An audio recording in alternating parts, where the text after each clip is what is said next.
Bonjour Philippe Besset. Bonjour. Vous êtes le président de la Fédération des syndicats pharmaceutiques de France. Merci d'être en direct avec nous sur RTL. Vous avez entendu ce que vient de dire Sophie. D'abord, est-ce que vous observez un pic de tests en ce moment, à quelques jours de la fin de la gratuité des tests ?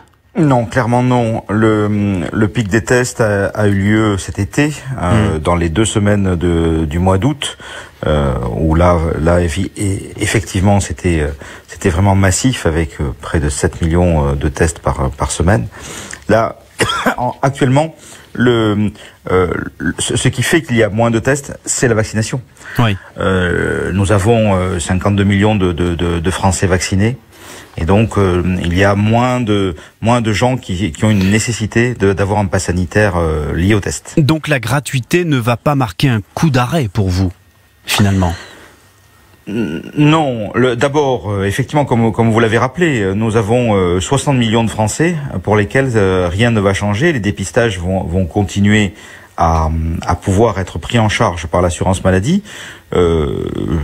Personne n'aime le terme de gratuité du côté ni des professionnels, ni de l'État, ni des pouvoirs publics, ni de l'assurance maladie. Et l'assurance maladie, pour elle, ce n'est pas gratuite. Ah non.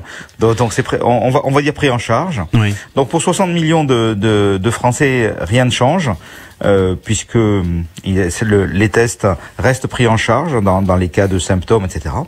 Et effectivement, il n'y a plus de prise en charge pour le pass sanitaire et je dirais que c'est très bien maintenant. Alors, ces tests, ils vous ont rapporté, si je puis dire, 10% de chiffre d'affaires en plus, ce que nous disait Sophie à l'instant dans ses informations. Il y a quand même eu des abus ces derniers mois avec les barnums, ces tentes pliables qui ont fleuri un peu partout sur les trottoirs. On a entendu parler de pharmacies parisiennes qui avaient installé des barnums sur la Côte d'Azur. Vous confirmez ça ? Il semblerait. Alors nous avons dénoncé ces pratiques parce que c'est illégal. C'était illégal, et donc nous avons le Conseil de l'ordre des pharmaciens et nous-mêmes avons pointé ces dysfonctionnements auprès du ministère.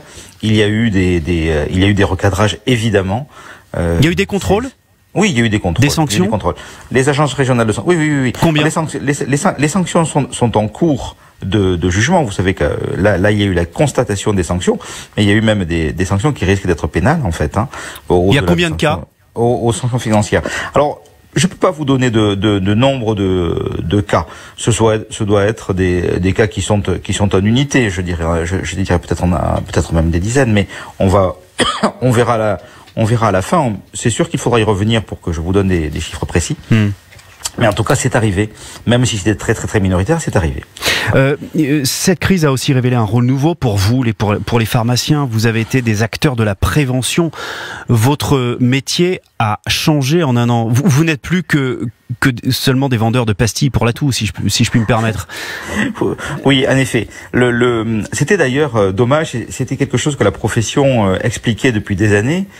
Nous sommes une profession donc universitaire. Les pharmaciens, pour être pharmacien, c'est un diplôme médical qui se fait à la faculté après 6 ans d'études, une thèse d'exercice.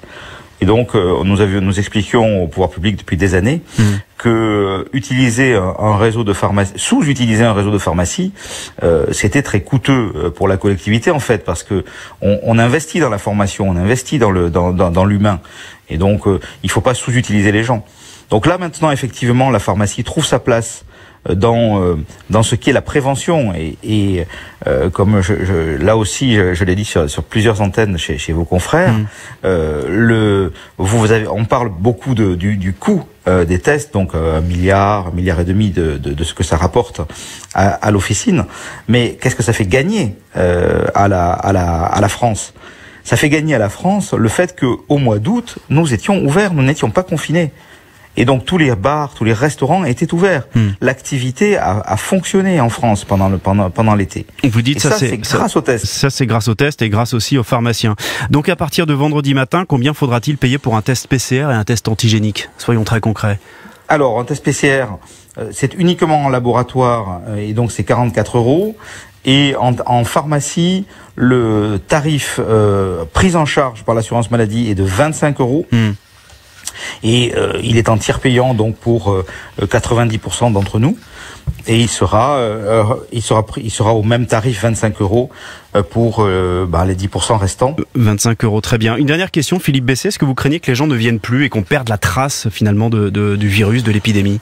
Les estimations de Santé publique France sur le nombre de tests qui vont être réalisés après le 15 octobre est d'à peu près 2 millions par semaine. Ça suffit, en fait.